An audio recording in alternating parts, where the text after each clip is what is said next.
Eh bien le bonjour, j'espère que vous allez bien. On se retrouve aujourd'hui pour ce 11e épisode de Let's Build sur le château de la Belle au Bois dormant de Disneyland Paris. La dernière fois, on avait vu, alors c'était il y a déjà un petit peu plus d'un mois, parce que là, je n'ai pas eu le temps de m'occuper de cet épisode très rapidement. On avait vu la tour principale, vraiment la tour la plus haute du château. Cette fois-ci, on va s'attaquer, on va dire, à ce qui reste, car oui, en effet, ça va être le dernier épisode, car le château est enfin designé. Donc c'est bon, après ça, plus d'épisodes de construction par ordinateur du château, on passera un peu plus au concret, bien avant la commande, mais après on pourra vraiment passer à la construction en réel. Donc sur cet épisode, comme j'allais le dire, on va, on va s'attaquer à ce qui reste en fait, donc c'est-à-dire le talus qui se trouve à gauche du château, là, avec la tanière du dragon, et ainsi que toutes les berges avec les ponts. J'ai également refait le pont d'accès de l'entrée principale en beaucoup plus large, et puis le pont vraiment sur la droite avec le puits. Je ne vous en dis pas plus, je vous laisse découvrir ça au montage. Allez, on retrouve le modèle du château. Donc la dernière fois, on avait fini vraiment la structure même du château. Cette fois-ci, on va passer pour finir donc au talus qui se trouve là sur la gauche, et après on va faire toute la partie qui encadre le bassin avec le petit chemin au niveau des douves pardon, les passerelles ainsi que le pont qui a été élargi. Allez, on perd pas de temps, on s'attaque directement au talus. Alors le talus, en fait, il repose toujours sur le même genre de socle, donc, à savoir, là, je supprime les plaques ici, comme ça vous allez voir beaucoup mieux. Donc toujours ces grosses plaques de 16 par 16 très épaisses qui donnent une énorme rigidité. Et après, il faut savoir que le talus se divise en deux parties. Alors, il y a une première partie qui est ici le rocher, la façade rocheuse en fait. Alors cette façade rocheuse, vous voyez qu'en fait elle tient sur un ensemble de plates qu'on voit juste en dessous. Mais après, en fait, tout cet ensemble, comment il tient? Alors en fait, il est juste clipsé là, à l'extrémité. Il y a une petite plate avec un plateau tournant qui est juste là. Et cette plate avec le plateau tournant, elle est clipsée à peu près quelque part par là. Non, par là plutôt.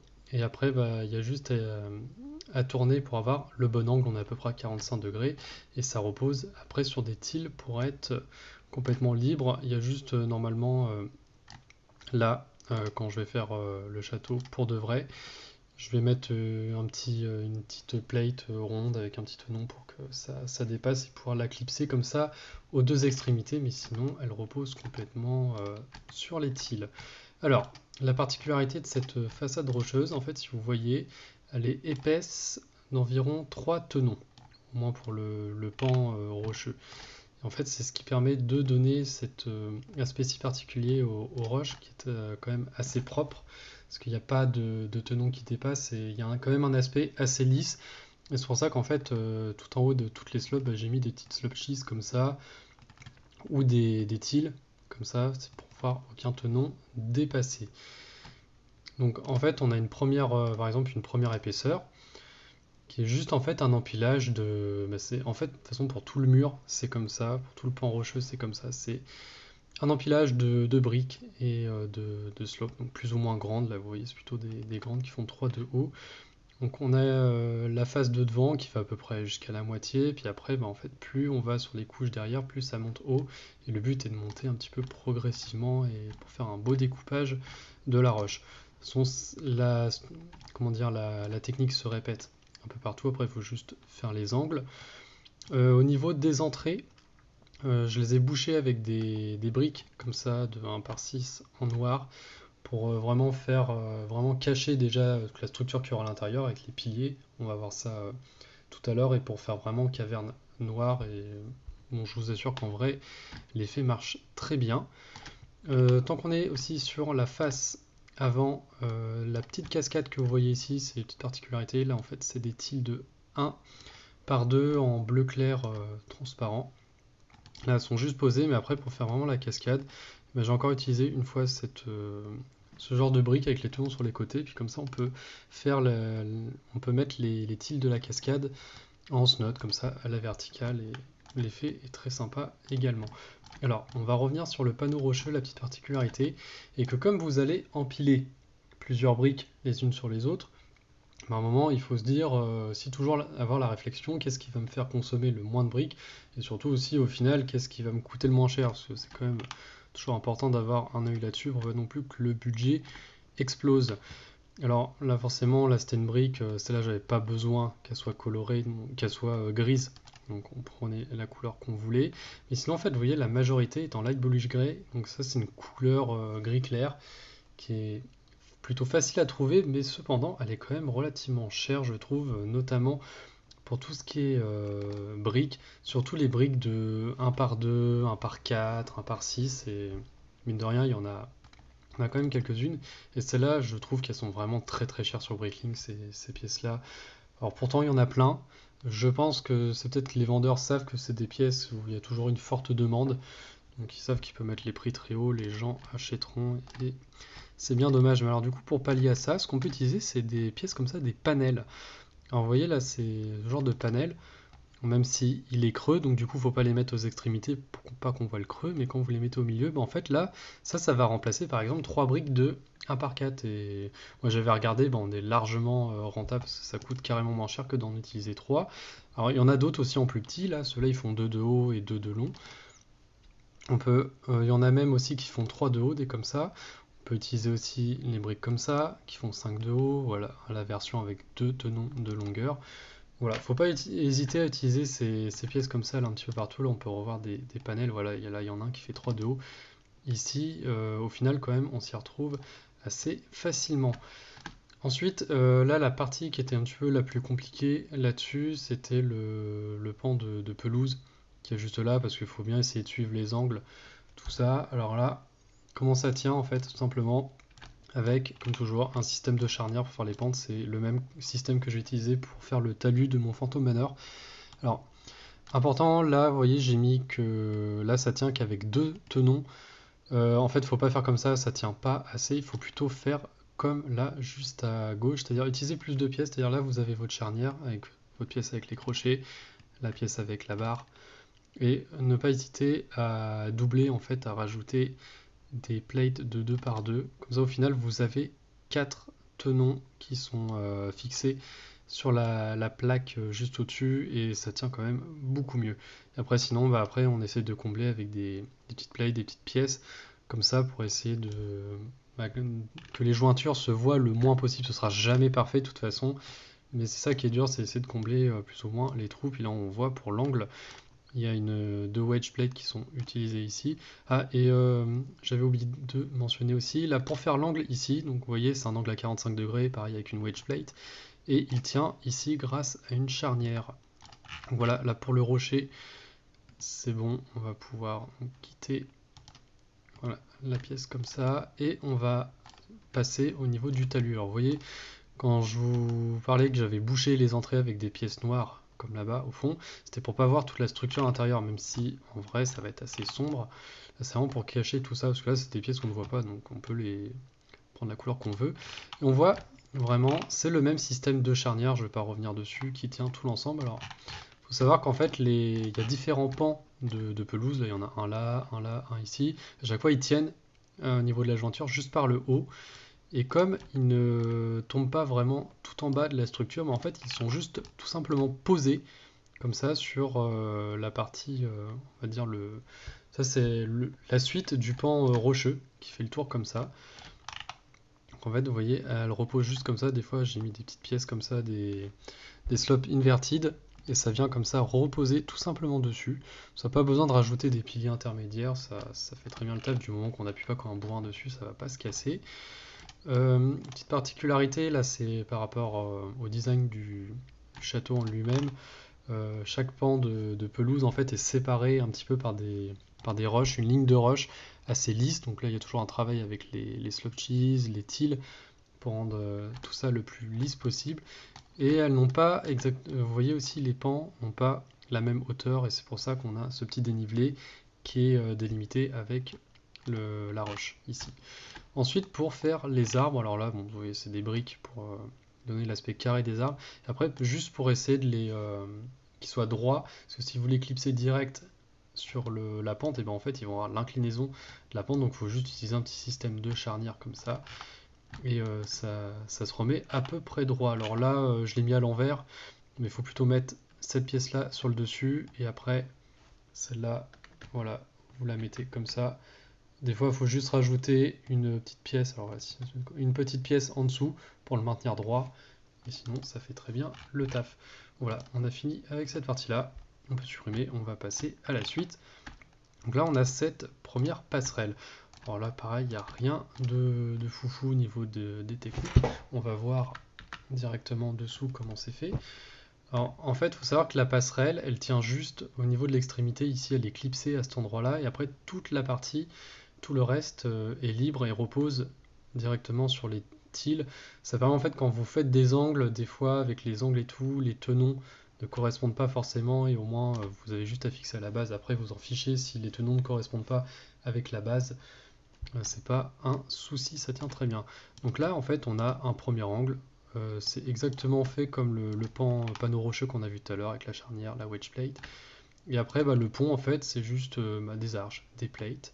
Les plates sont, alors, voilà, on va retourner la structure, couvertes de tiles, comme ça, pour imiter les planches de bois. Après, on a des barrières. Et toujours important de mettre des fois des petits jumpers ou des petites briques apparentes, ça permet toujours de pouvoir fixer les figurines, un petit peu comme vous voyez là, sur les pavés. Parce qu'on ne sait jamais des fois trop en avance où est-ce qu'on va les mettre, donc il faut en mettre un petit peu partout, c'est pas mal. Enfin, en tout cas, je fais ainsi. Et ensuite, pour l'espèce de, comment dire, de petite péninsule là, qui s'avance au niveau du bassin, souvent c'est un spot à photo. Là, bah, en fait, il y a juste une épaisseur de briques. Là, on voyait que ça tient. Il faut juste épouser la forme, voilà, des plates arrondies avec des briques arrondies, des wedges quand il y a besoin. Sinon, vraiment, il n'y a rien de particulier. Je reviens encore sur les pavés. Voilà, il faut alterner les tiles, les jumpers, les petites plates aussi. Des fois, alterner un petit peu les teintes de gris, ou si vous avez pris par exemple plutôt des beiges, alterner les teintes de tan. Voilà. Essayer d'alterner des fois les teintes, ça fait ressortir un petit peu, ça structure le tout, c'est pas mal. Et ensuite, on a les petites barrières là qui sont faites comme ça. J'ai fait aussi comme ça sur ma file d'attente du Big Thunder Mountain. À un moment au niveau de la gare, c'est juste des petites plates arrondies comme ça avec le trou. Ça permet de pouvoir fixer cette espèce de crochet avec la barre. Et c'est pas mal des fois pour faire des barrières avec des petits ornements. Je trouve que ça marche plutôt pas mal. Après, bon, oui, ça consomme des pièces, mais l'effet est plutôt bien, puis au moins vous pouvez suivre les courbes, c'est pas un souci. Ensuite, on va continuer, donc là, c'est tout le chemin qui passe comme ça le long des remparts, entre les remparts et le bassin, qui est juste en dessous. Donc là, je vais continuer à supprimer les plates, car ici, en fait, pareil, il n'y a rien de particulier, on trouve le même système de barrière, le même système de pavé.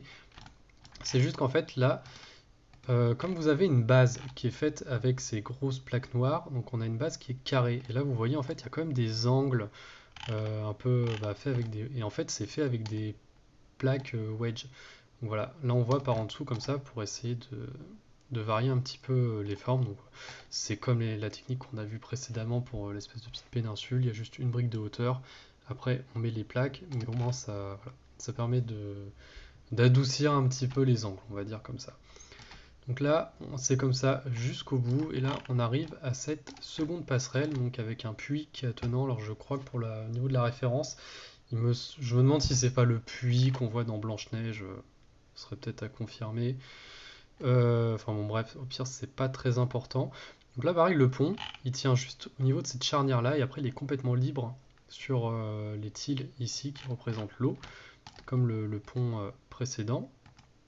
Donc là, pareil, on a le même genre de technique, on a les piliers du pont, là c'est deux plates, et ensuite on a on a le tablier qui est fait avec des plates, on a des tiles pour faire le plancher, toujours les petits jumpers, les barrières.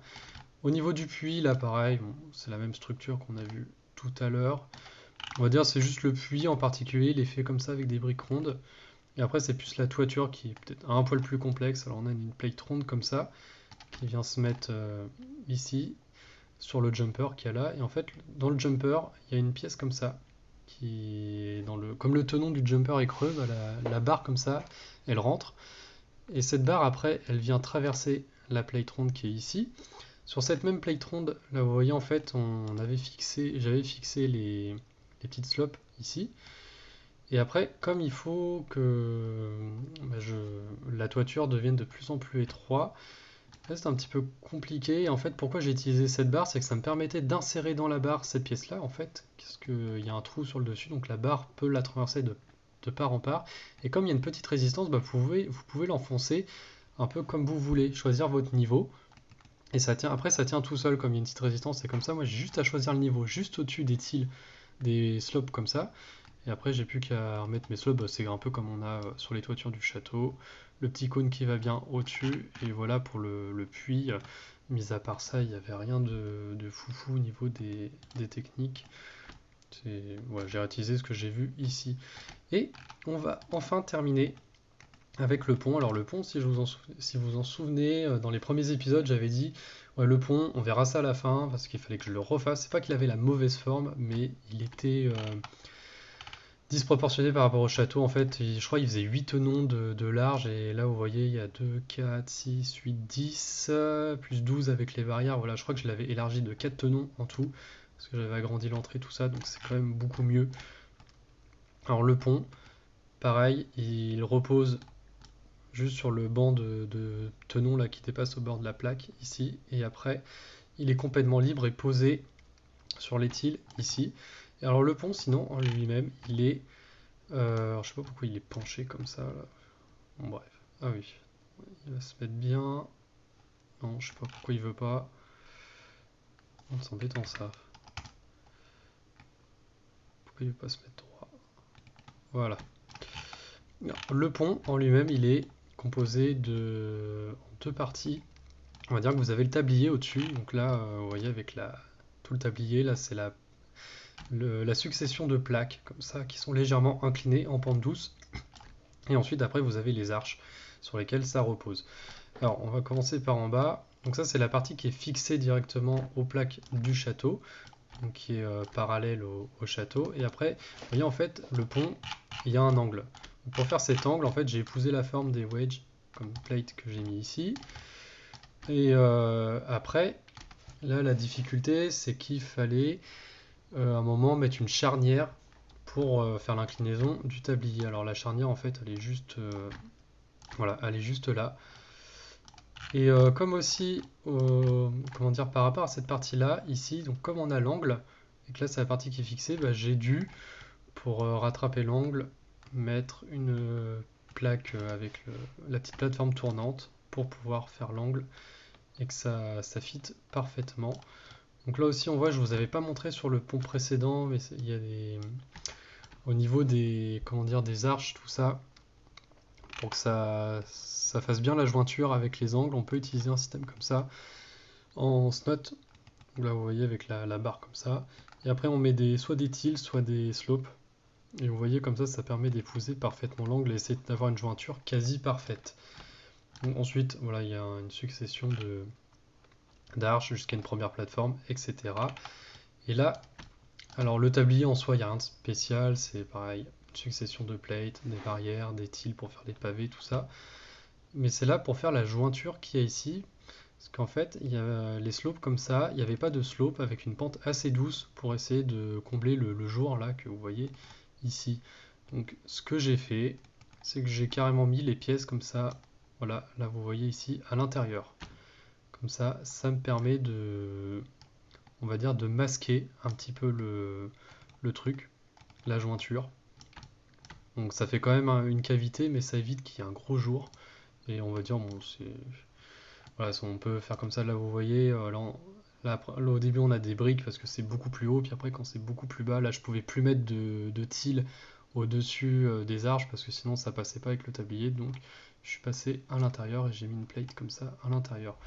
Donc on arrive là après sur une première plateforme, là le tablier il repose juste sur cette plateforme là, et ensuite il descend jusque là, et là, alors au niveau de cette plateforme là, là la pente redevient plate, et c'est là où j'ai mis pareil les mêmes wedges pour remettre le pont droit. Mais après du coup on a un second tablier qui descend ici, et ouais, vous voyez qu'il reprend la pente. Donc en fait dans la plateforme, vous voyez ici il y a une petite charnière pour faire le départ et créer la pente de ce tablier. Et après, pour faire la fin du pont, bah là je ne me suis pas pris la tête, j'ai directement, pour faire le mur, pour cacher pas que ça fasse des piliers, j'ai directement clipser sur le tablier, quitte à ce qu'il y ait des petits jours et tout. De toute façon, le problème, c'est que la partie sur laquelle ça va reposer, je ne l'ai pas encore faite. Et vous voyez, en fait, il y a une grosse marche qui fait presque 2 briques de haut. Alors, pourquoi il y a cette marche-là? C'est parce qu'après, je vais avoir quand je le ferai, j'aurai le Central Plaza avec le Main Street. Et je sais que d'ores et déjà, je vais le faire un peu comme le château, c'est-à-dire en utilisant des grosses plaques comme ça. Donc, c'est-à-dire que j'aurai déjà, on va dire, la base plate. Ensuite, j'aurai une brique de haut plus une plaque de haut, une plate de haut, et plus les tiles. Donc, on sera déjà presque à 2 briques. Et c'est en fait pour avoir à peu près le niveau de là où ça va faire la jonction. Puis là, après, je ferai ça plus propre au niveau du mur et tout. Mais là, pour le moment, c'est amplement suffisant. Donc c'est bon, on a enfin terminé. On avait commencé par l'entrée, je vous avais dit qu'on terminerait par le pont, et bah ça y est, on a terminé par le pont. Qu'on peut dire que notre modèle du château est fait. Il faut savoir que là, l'ensemble, on est à peu près, je crois qu'on est à 14 200 et quelques pièces. Donc, puis il y a plus de 13-14 kilos de briques Lego, donc on est quand même sur un sacré bébé. Et je crois que de mémoire, on est sur du 1,40 m d'envergure et en profondeur, on est sur du 1,20 m pour 80 cm de haut. Donc voilà pour toute la maquette du château.